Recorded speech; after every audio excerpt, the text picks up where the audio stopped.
In a bid to promote rugby as sport in Western Sub-region right from the grassroots level, Nile Leopards Club, the only rugby club in Western Sub-region, through support from Uganda Rugby Union, trained about 30 teachers drawn from several schools across Arua City and Arua district with the basics in the game. The teachers who got trained in the basics of the game are both from primary and some few secondary schools, who were expected to pass on the skills to the rest of their colleagues, and the learners was to develop the game in Western Sub-region.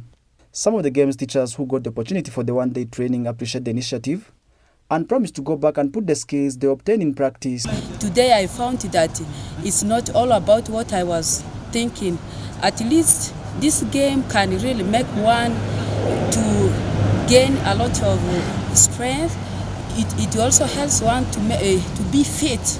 Like this game, I thought it was only for men. The way I used to view it on TVs, it was really, it uses a lot of force, but today I've realized that women can also play rugby, and the skills which we learned today, we are going to put them into practice. We are going to train our children so that they'll be able to compete and move far with the rugby.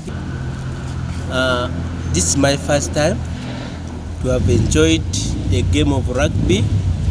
Much as it's my first time, but I've been watching people playing over the TVs. I've been wondering how this game is to be played. I used to think that it is a game that needs a lot of strength, energy, bodybuilding. But as per the training, I am so impressed that this is something which everyone can do. As per now, my focus is to go back and to train the kids.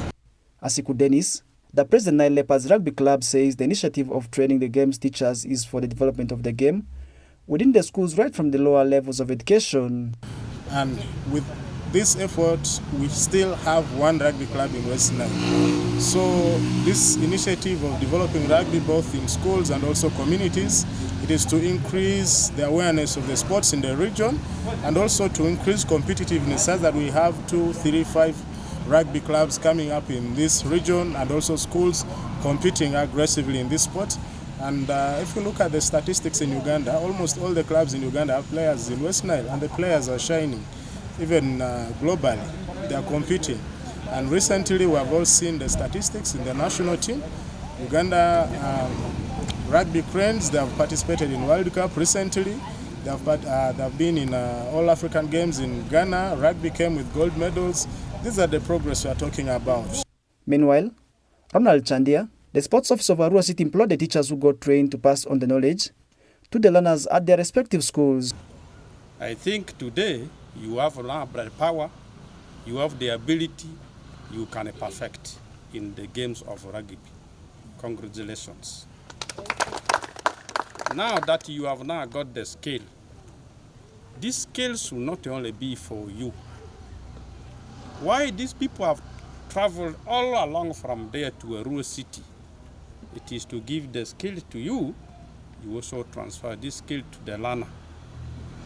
And that is the main purpose. Yairo Kasasa, the Chief Executive Officer of Uganda Rugby Union, who was one of the facilitators of the training, advises those who hail from the region with the experience to come back and develop the talents of those who are at home for the game to grow in West Nile sub-region. What we need to do is to call the old boys from Arua in Kampala to come and support the home district in order to develop. There is a lot of potential because we have had some players from Arua into our national teams. We just need to make sure that they come back. The current captain of the Sevens, Ian Monyani, is from this region, okay, of the Sevens team that has been all over the place. So with such ambassadors, those are the ones who are going to make sure that the game resurfaces back into this area.